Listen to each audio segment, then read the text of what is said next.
I'm Sierra and welcome back to my channel. Today I'm going to be doing a 25 bump date. Wait. Today I'm doing a 25 week bump date. That was like, really confused me for a while. I don't know, mom brain. So I am 25 weeks pregnant and there's a lot of things going on right now. I got a phone call from my doctor. FYI, I probably will cry because I feel like I'm just so sensitive to news that I was hoping to not get, that I got, that's like expected but like unexpected. So let's just get into it. I like have the biggest lump in my throat. I don't know why. I feel like I'm the biggest crybaby when I'm like talking about, you know, just pregnancy and anything that could be like wrong, quote unquote. So let's get into it. Let me just dance to make myself feel better. If you've been following me for a while, you know that this is my second pregnancy.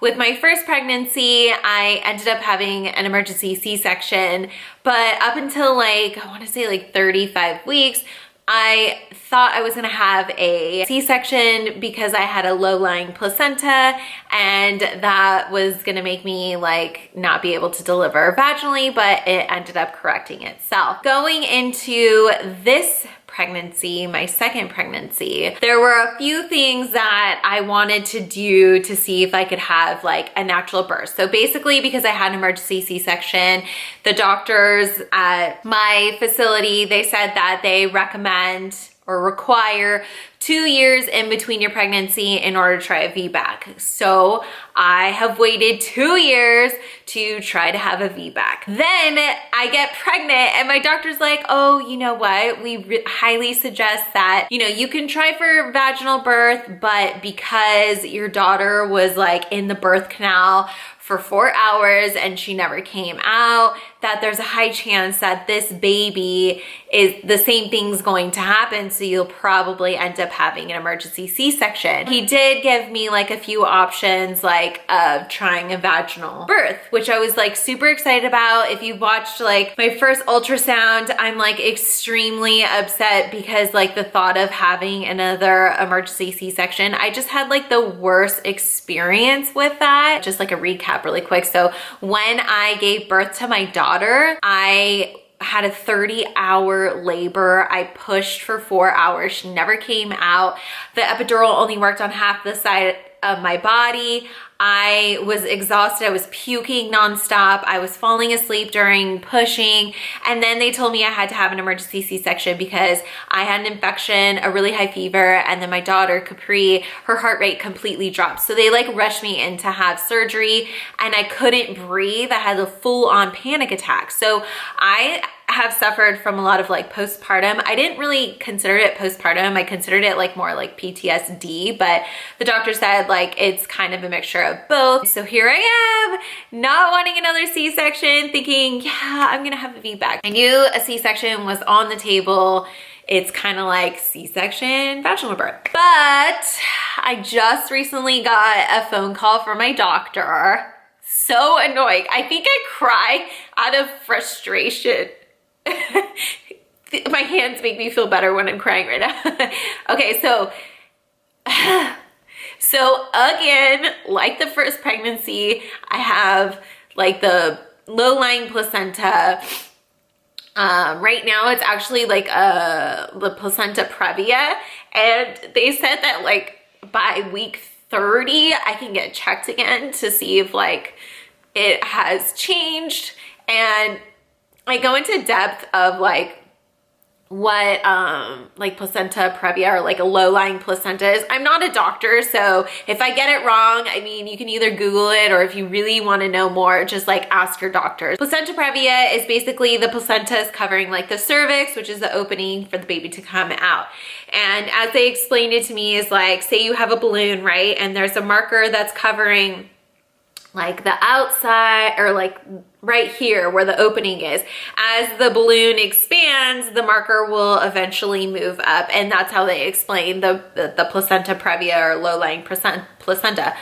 So I know there's hope that it's going to change, but it just freaking annoys me so much because like I don't want to have a C-section. Like, I really want to try for a vaginal birth because like it was hard and traumatic for me the first time. And then having to do it all over again, like they say that scheduled is way better than emergency, but it's just like the feeling of being trapped and like looking back, I literally couldn't breathe and I thought I was gonna die. Like I grabbed the nurse and I said that, you know, like I can't breathe, I'm gonna die. Like I thought I wasn't gonna see my daughter. I thought I was not gonna live to see another day, and you're strapped in and you're just so like vulnerable and powerless. So I just really thought that like going into my second pregnancy, I was gonna be able to have the option to have a natural birth. Obviously, like I said earlier, by the way, like when I get upset, I might like repeat myself, so just bear with me. But yeah, so there is a good chance that it is going to change, but it's just a little upsetting just because like I don't even know if it's like that feeling of, you know, pulling the baby out and putting it on your chest and like you seeing your baby for the first time and like hearing their cries versus when you're having a C-section. You can't see anything, you can't feel anything, you feel a lot of pressure. I was exhausted from pushing. I don't remember all of it except for being like completely traumatized. And I just remember like seeing Capri for the first time. They brought her to me and they like, you know, she had to get rushed to like, not the NICU, but almost the NICU because she had a lot of fluid. So they let me see her for a second. And I like didn't even want to see her at that time because I could not breathe.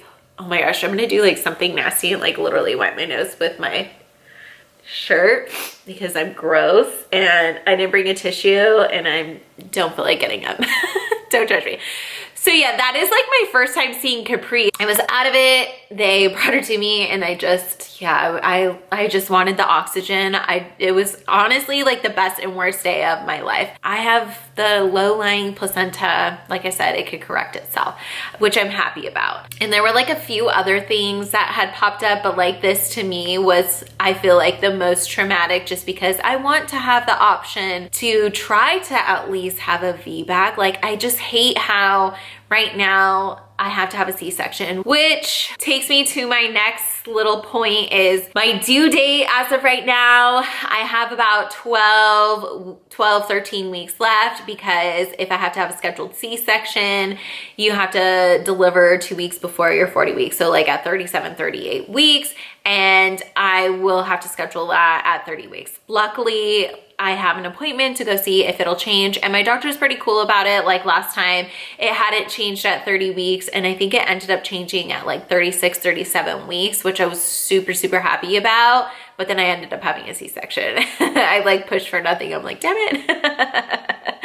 I had like a swollen vagina that just looks like, it looked horrible. It looked like a bamboon's ass. And then I had a C-section and I couldn't move. Now having a C-section this time around, how am I gonna be able to hold Capri, love on her? People do this all the time, but it just like, it frightens me, and just like the thought of it makes me really just upset. Like I want to be able to try to have a vaginal birth. That's just what it is. Oh, brother. So I'm gonna show you my belly. I haven't really gained as much weight that I did with like my first time being pregnant, just because my first time I ate everything in sight. I ate ice cream like almost every day. I had McDonald's, I had Chick-fil-A, In-N-Out. I loved burgers, and I love burgers this time around too, but I never lost all that weight. I was like 122 pounds when I got pregnant and 172 when I had Capri. This time when I got pregnant, I was about 145. So there's still that 20 pounds that I never lost from my first pregnancy. So I knew this time going around, like I have to be a little bit more self-conscious about like what I'm eating, because it is so hard to lose the weight. And especially if you have a C-section, like you can't even work out for a good 6 months. I honestly thought that I was never gonna be able to do like ab workouts ever again. I was very, very, very depressed. At least now I know that like there's light at the end of the tunnel. You will be able to work out. It's just gonna take a lot longer than anyone who's having like a vaginal birth, and that's just how it is. I feel like C-sections in general are definitely underrated. People should talk about it a lot more, and we should be a little bit more educated on what actually happens in a C-section, because I had no idea really truly what happened and how much pain I was going to be in and what they actually do. And then after, I was like, why doesn't anyone talk about this? Why don't they tell you this, like what truly happens? If you had a C-section, like comment below, like we're like C-section moms right here. And if you're pregnant, then please look up like C-sections so you are prepared, because like I said, I pushed for 4 hours. I thought for sure I was going to be having a natural birth. It didn't happen. So anything can happen to the last second until your baby is like here and out and into the world, right? Please pray for me that I don't have to have another C-section. Brett's like, well, what if you don't have to have a C-section and then you go through the exact same thing? So you push and push and push and push for 4 hours, and then you have to have an emergency C-section. He's like, what if that happens again? And I'm like, I know. It's honestly a chance that I'm willing to take, but I don't know. I would love some encouragement. I just don't know. I'm very, very emotional about the whole thing, as you can see. Back to food. I was craving pickles so much at the beginning of my pregnancy. Now they give me heartburn, so I don't crave them as much, but I do crave hamburgers, mostly Chick-fil-A. I just love Chick-fil-A, so bomb. I get the deluxe chicken sandwich, and all the people at Chick-fil-A like know who I am because that's how often I go. But I haven't gained that much weight, so I'm really happy about it. I've only gained about like 7 pounds. And yeah, here's my body. So I feel like my belly looks so different this time. It's not as round and big. I don't know. I gotta go pee. I'm hoping to not gain a ton of weight. I'm hoping to be around like the same that I was when I had Capri, like 172. The real weight gain hasn't happened. They say like the last few weeks of your pregnancy is when you actually gain the most. So I'm really watching it. Something that actually motivates me to try to be as active as possible. With Capri, I was not active at all. This pregnancy, I'm trying to like close all my Apple rings, and I make sure like I'm at least 4 out of the 7 days I'm like walking in the morning. If you follow me on Instagram, you'll know I walk early in the morning at 6 a.m. And if I don't get it done early in the morning, then I'm walking late at night. Like I'm really trying. I try to close my rings every day of the week, but that's just not possible. Well, it's possible, but not possible. Sometimes I'm just like, ugh, no. And if you do follow me on Instagram, you know how much I love buffalo sauce right now. I'm just like, I love buffalo sauce in general. I do a veggie tray like quite often in the night, and I mix like ranch and buffalo sauce. If you're pregnant, oh my God, you have to try this. It's so freaking good. And even if you're not pregnant, mix ranch and buffalo sauce. Oh, and I put like carrots, celery. Sometimes I'll do like olives, cherry tomatoes, and I always have cucumbers. I just love healthy food. I have a little list so I don't forget. You know what? I'm really thirsty right now. Okay, hold on. My next appointment, they're gonna do like the sugar glucose test. I honestly feel like I might have gestational diabetes because I have been drinking like 2 to 3 of these a day. This is like a gallon of water. I don't think that that's normal. I have just been so thirsty, so I definitely want them to check that. And if it's not gestational, like, dang, I'm just like really thirsty. I naturally drink a lot of water just on the daily. It's raining outside, so the light might kind of change, just a FYI. Oh, water. Speaking of water, it's not a very good comparison, but I have been feeling like, obviously I pee a lot because I'm drinking a lot of water, but I feel like I have a lot of discharge this time around. It's one of those things where I change my underwear like 3 or 4 times, sometimes 5 times a day. I cannot stand wet underwear, and I always have a clean pair of underwear in my purse because I will straight up change it wherever I am. I just feel like it's super milky and uncomfortable, and the doctor's like, oh yeah, that's actually a really good sign, and blah blah blah. I'm like, oh, this is just disgusting.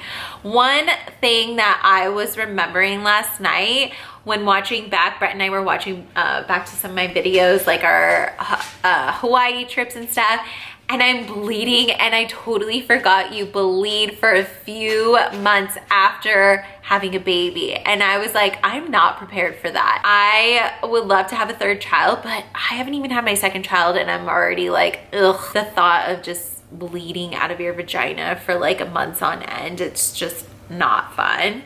I do feel a little bit more prepared to breastfeed this time. I know what to expect, and I've done it before, so I'm really hoping that I'm not gonna have a traumatic birth with baby number 2. I truly think that I did not have a lot of milk just because I was so upset. I was upset for months. Like, I mean, you could see me visibly crying in this video because I possibly have to have another C-section, but even if I wasn't pregnant, I cry about the C-section all the time. It's like a trigger for me. I don't know. It was very traumatic. I'm sure I'm not the only one that has had a traumatic experience. Ugh. We don't have a name yet. We don't even know the gender yet. Brent keeps saying like it doesn't even feel real because he can't go to the doctor's appointment, so he doesn't even feel like I'm really pregnant. There's kind of like no connection. I wouldn't say a connection. I think he just like wants to know the gender, so he has something to hold on to, like knowing if it's a boy or a girl. So I don't know the sex of the baby yet. We for sure have a girl name. The boy name, if it's a boy, like we don't really have a name. I did post like our favorite names. We cannot decide. So I feel like we have to do the gender reveal soon so we can just decide on a name and like be done with it. We also have to do the nursery. So everyone's like, you should know the gender already. Like you have 12 to 13 weeks left. You have to get the nursery done. I'm like, the baby doesn't even go into the nursery until 4 or 5 months. And that's even really soon.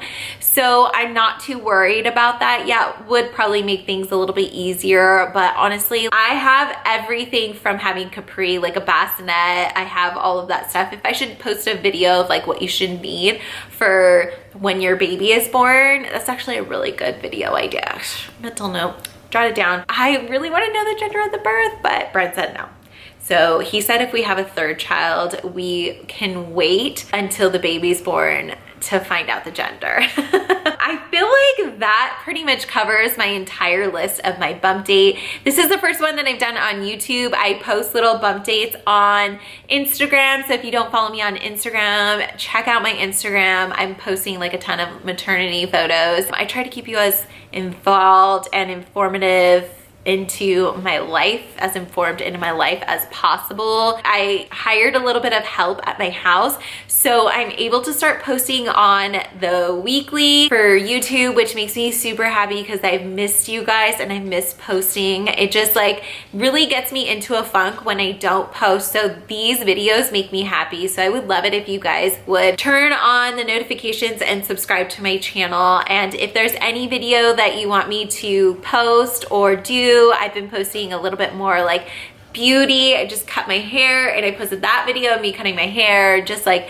some life hacks. I haven't done a clean with me video just because I haven't been doing deep cleaning, but I should. If you want to watch that too, I'm like dreading who wants to clean their house. I'm gonna show you this really funny. So I still have my hearts from Valentine's Day, but if you look up here, I have like St. Patty's Day. Like, don't judge me. I'm just like, my dog's in the background sneezing. Bless you. But yeah, don't judge me. I haven't been like in the mood to do like a ton of things. It's just this pregnancy and having a toddler. I'm like, oh my gosh, what did we get ourselves into? Anyways, I hope you guys have a wonderful day. I will see you soon.